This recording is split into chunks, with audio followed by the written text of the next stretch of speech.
Hi, I'm Jenna, and I've been making videos about tiny homes, unique spaces, and alternative lifestyles on this channel for over 10 years. There's been a growing trend in the tiny house community in the last few years when it comes to parking, which has been one of the biggest challenges that the movement has ever faced. But the new opportunity that we're seeing is more and more tiny house communities are popping up all over the country. In fact, on this channel, we featured over a dozen tiny house communities in the last few years. So I've decided to make a compilation video for you so you can see at a glance what all of these tiny house communities have to offer, how much they cost to park there, and I'm hoping that this video will help you narrow down where you might want to park your tiny home one day. Now, before we get into the list itself, I do want to mention that these prices and amenities were what were available at these communities at the time of filming. That means within the last few years. Things can change over time. If you're watching this video months or years from now, make sure you do your due diligence. We will have all of the websites linked in the description. We will also be linking our full-length community tours in the description. So if you want to learn more about a particular community, I definitely encourage you to watch the full-length tour. First, we're going to be starting out with one of the most popular tiny house communities that we've ever featured on this channel, which is Acony, and it is located in Mills River, North Carolina.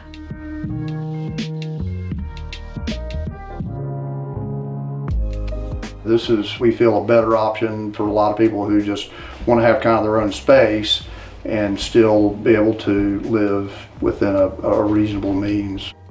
Acony is located in a beautiful location and has a ton of amenities, including a community center, dog park. We have 5 open acres.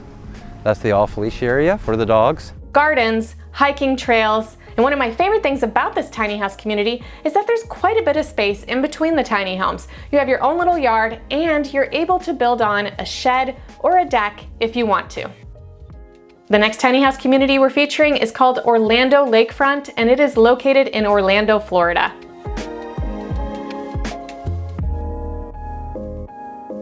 I got the park in 2009. It started out as a ran down trailer park in the 50s, and I got it pretty much in that condition. I wanted to make it as nice as I possibly could. Most people are here probably 3 years. There has been residents that stay up to 13 years, I think is our longest resident. This might be the only tiny house community located lakefront and has its own private dock and private boat for community members to use. We have a clubhouse, a laundromat, we have an outdoor fire pit, we have kayaks, we have paddle boards, we have a fishing dock.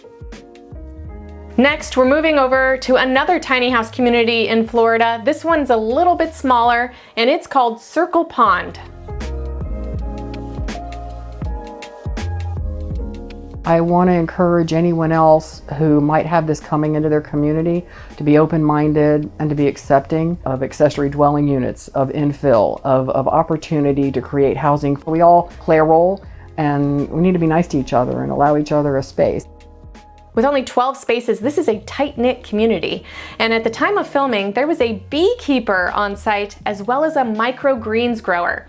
So get to know your neighbors because you might be able to get some free honey. Moving east to Tennessee is one of the largest tiny house communities in the country, and that's Incredible Tiny Homes in Newport, Tennessee.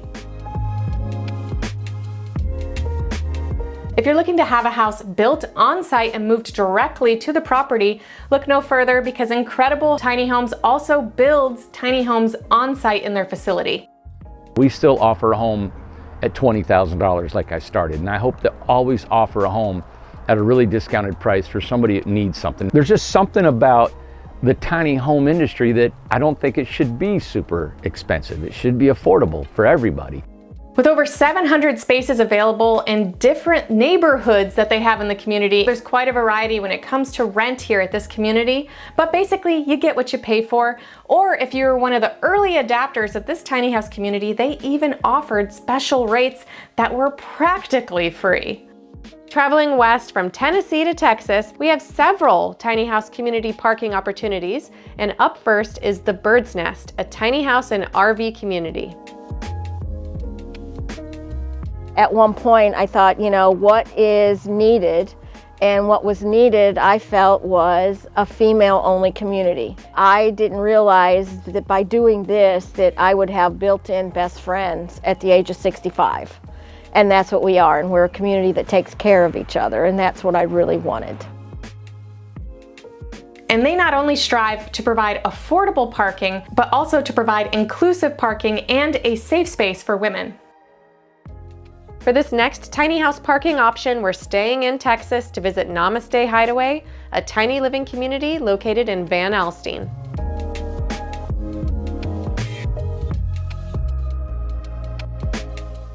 We wanted to build a community of accepting, like-minded people that wanted to feel safe and live tiny. It's a very open culture, so age-wise, gender-wise, sexual orientation, everything is really open.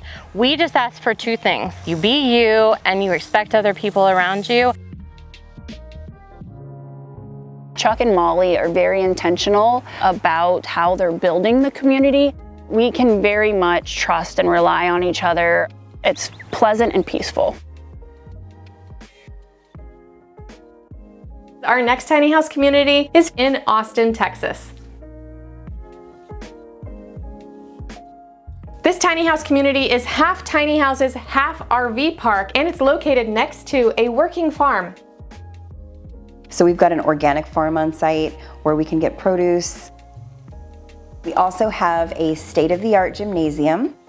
There are 2 swimming pools on the property, as well as a jacuzzi and sauna. We have laundry facilities, we have a couple of dog parks, yoga classes, we have cooking classes, so many activities. The whole idea is that we have all of these things right at our doorstep. So we just have to walk outside, enjoy community spaces with family, with friends, and bringing all those together in one area.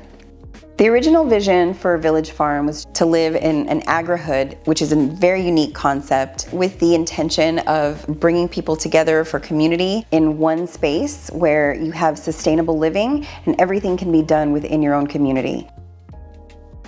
Next, moving on to Colorado, we're featuring Island Cove, which features tiny house and RV parking. Popularity of tiny homes was going off the charts, and we thought, why can't Island Cove be this affordable, safe, beautiful area reserved for tiny homes? We have all kinds of people, and I think that's what makes Island Cove special, everybody coming together, and that was always our dream from the very beginning. One of the most unique aspects of this tiny house community is that it features its own private island, and it's only 15 minutes from ski resorts. Did you know that we get 300 sunshine days a year? You can ski here, you can enjoy the river. It's just very peaceful. Just down the road is another tiny house community called Escalante Tiny House Village.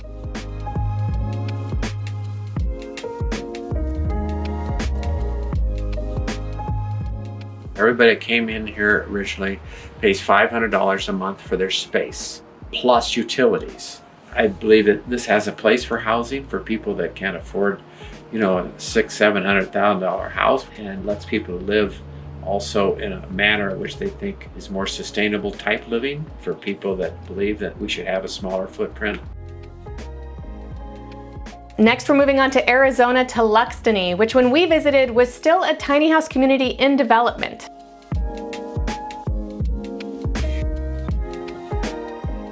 My inspiration for creating this is affordability. Up here in the mountains, the cost of living is outrageous. Our homes are anywhere between $60,000 and $100,000, allowing people that maybe don't have the $100,000 a year career come up and actually have a nice place to live in a beautiful area. Like many tiny house communities, they have tiny houses available for short-term rental on site. So I encourage you to try out the community before actually moving there. Most of our rentals in here are designed as test drives. Once you guys come up, take a tour, stay in it for a couple of nights, see if you like it, then decide if you want to buy one.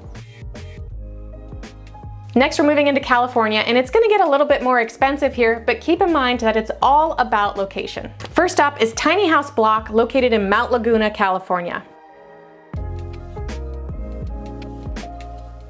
We found a rundown RV park that was in disarray. We purchased it and slowly began transforming it into Southern California's first tiny house village. This tiny house village is located right off of the PCT and features a lot of natural beauty. One thing that we were really drawn to about this project was that it is on the Pacific Crest Trail. You really are feeling nature when you're out here. And while it's one of the more expensive tiny house communities that we've featured on this list, keep in mind that it's still affordable when it comes to Southern California. Staying in California but moving a little bit north, next we're featuring Park Delta Bay, which is a tiny house village and RV park. I had never lived in a community before. The people that live in Park Delta Bay are pretty special people, and I certainly did not expect that. Moving north, we're heading to Oregon to show you an oceanside village called Tiny Tranquility. And rumor has it they're doing so well, they're going to be opening another location in Northern California very soon. There's really quite a demand for parks of this type. I mean, there's plenty of people who want to be, by themselves, but there's also, I think, a lot of people who like the safety and comfort of having some neighbors and enjoying that community piece as well. This tiny house village is special because it features a huge greenhouse. So if you love the beach and gardening year-round, this tiny house community might be the one for you. And the last tiny house community that we're featuring today is actually the first tiny house community that I ever featured on this channel. And that's Simply Home Tiny House Community located in Portland, Oregon.